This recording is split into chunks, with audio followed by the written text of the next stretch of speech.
generations. So popular because it showed black Africans in positions of power and wealth. It became aspirational. It was necessary to a certain extent, but on the other hand, it was perpetuating the idea that making money and power the American way, your identity, equaled happiness. My fame blew out of all proportion, and I cannot remember being more unhappy. My feelings about why I went into acting in the first place had vanished. And I'm just going to again share an extract here about when I did blow up as Nziki. I landed the role of the bitch. Yeah. My life changed forever. I rose in about 2 years from being a no-name English actress to being one of the biggest household names South Africa and I had ever seen. Life as I knew it changed completely. I bought my first house, a beautiful 2-bedroomed, 2-bathroom townhouse in a place called Northgate. I love that place. Living room, dining room, and separate kitchen. I even had a little garden and a small veranda to boot. What a feeling to own property. My parents were brimming with pride as they watched me rise from being a bohemian artist to being a high-earning television actress. If only life was like the movies. This would have been the happy ending. Girl finds her way back to her roots and rises from rags to riches. The end. Unfortunately, life just isn't like that. My popularity as Nziki was increasing. It was even becoming a little uncomfortable, living in a complex. People randomly started knocking on my door. When I opened, they would often shove kids in my face, toddlers, who couldn't possibly know who I was. They would then try to invite themselves in to tea, to talk. I would get these proposals in all kinds of dialects and accents. The new South Africa, the Rainbow Nation. I stopped opening my door. This did nothing to stop the intrusion into my sanctuary. They began to gather on my little patch of garden and watch me through the window as if they were watching television. So I stopped opening my curtains. My world became more and more isolated and dark. The curtains were closed all the time, so no sunlight was able to brighten up my world. What I didn't realize is this was happening to me emotionally and spiritually as well. My world was shutting down. It became harder and harder to walk out of the front door without being accosted. Forming genuine friendships became nearly impossible. I learned how not to trust anyone.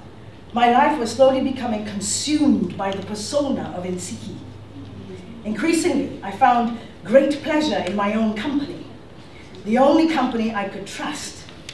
Only I didn't. Not enough. I was losing perspective. From time to time, I would visit my parents in Cape Town and wallow in them showering me with love and support. I felt such a fake, unable to share their joy and my resounding success. I was on the cover of every magazine. I was always doing television, radio, and press interviews. Even my poor parents had to contend with the fans when they realized these were my parents. Fame is such a strange thing. You end up having to protect your loved ones from its relentless, merciless, slashing claws. You know, I remember years before this, sitting in my flat in London that I shared with Sheila, watching a soap opera star being interviewed and thinking, I want that for my life. What comes to mind? Yes. How does the saying go?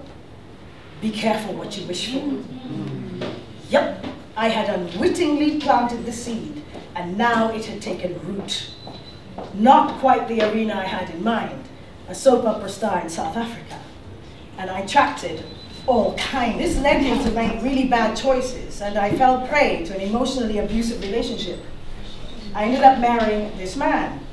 He was from Zimbabwe, and I have regrets that his treatment of me was so negative because it just reinforced this terrible perception by South Africans that other Africans are inferior and cannot be trusted. This relationship could have blasted through those limited perceptions.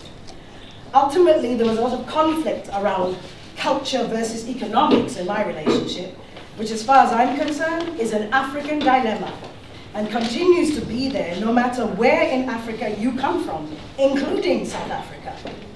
His family literally siphoned money from me on a perpetual basis in the name of community living, or Ubuntu. Because I was the highest earner in the household and rapidly became the only earner, every single member of his family laid claim to my wealth, and I let them. Why? Could it be that somehow I felt obligated because of the need to be accepted by the African people? And maybe because of my privilege. So yet again, we come back to this dilemma of identity. He claimed he was a polygamist, and I insisted. And he insisted I meet his lovers with a view to us sharing our home with his women. I tried to entertain this idea as I struggled to understand and not perceive things wholly from the Western perspective. This was to my detriment, as I lost sight of my own personal values that had nothing to do with Western versus African values. It was to do with my own happiness, and polygamy was not a part of me or my desires. That means I accept there are people who can live with it and feel perfectly happy about being in those relationships. But for me, I needed to be honest with myself and admit I, regardless of politics or traditional ethics, was not happy in a so-called polygamous scenario. And let me just give you a sense of this crazy dynamic that we were under. They decided for me that we were all going to go for a therapy session so we could work through our shared predicament of how to give Farai what he wanted. A polygamous relationship. I didn't want that, and neither did Spike. But now we had declared war. She was going to beat Insiki, and I was accepting the challenge. What was I fighting for? It appeared to be Farai, but it was in fact my pride. Pride, a terrible flaw in the human psyche.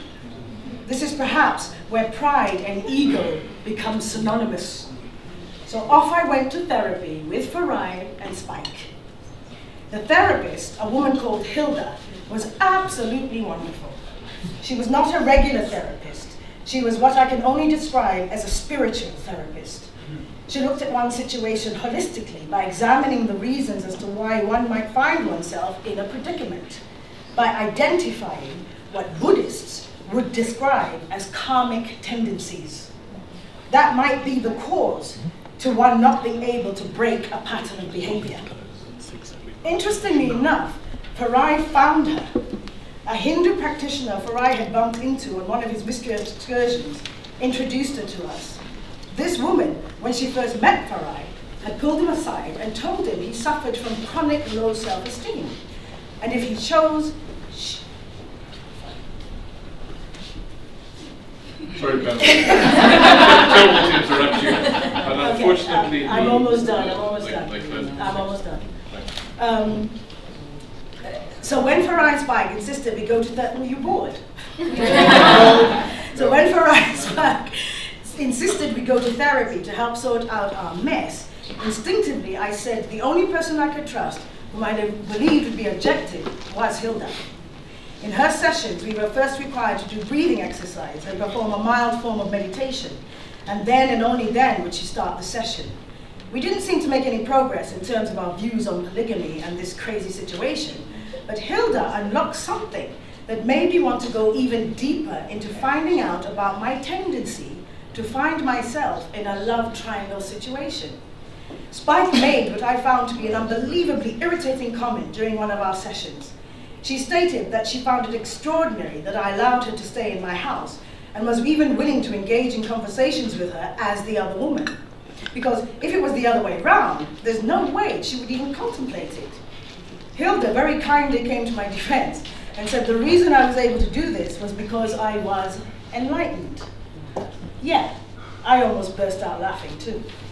I probably would have been if I weren't seething at this girl for admitting such a thing. So why the hell was she doing this if she would found it offensive, were it her husband and her life? Perhaps what I should have been asking myself was, if this was love, but what I should have been asking myself was, if this was love, what in fact was I doing? Why was I letting this happen? If you were in love with someone, would you then do everything in your power to make sure nothing threatened your relationship? Or is that ownership? I ended up living in my car for 2 weeks. I was homeless. So people are talking about rags to riches. I'm talking about riches to rags. It was most unusual because I was homeless and famous. So people recognized me constantly when I was begging for money, which I did from time to time. Friends were no more, but an amazing thing happened.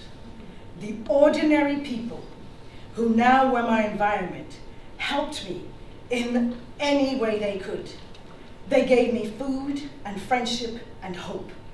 I will never forget cold nights at a petrol station, sharing dreams and hopes with people who could barely feed their families. This is really quick. I woke up feeling weak, depressed, and cold. What a long winter this had turned out to be. Why is nothing moving in my life was my feeling.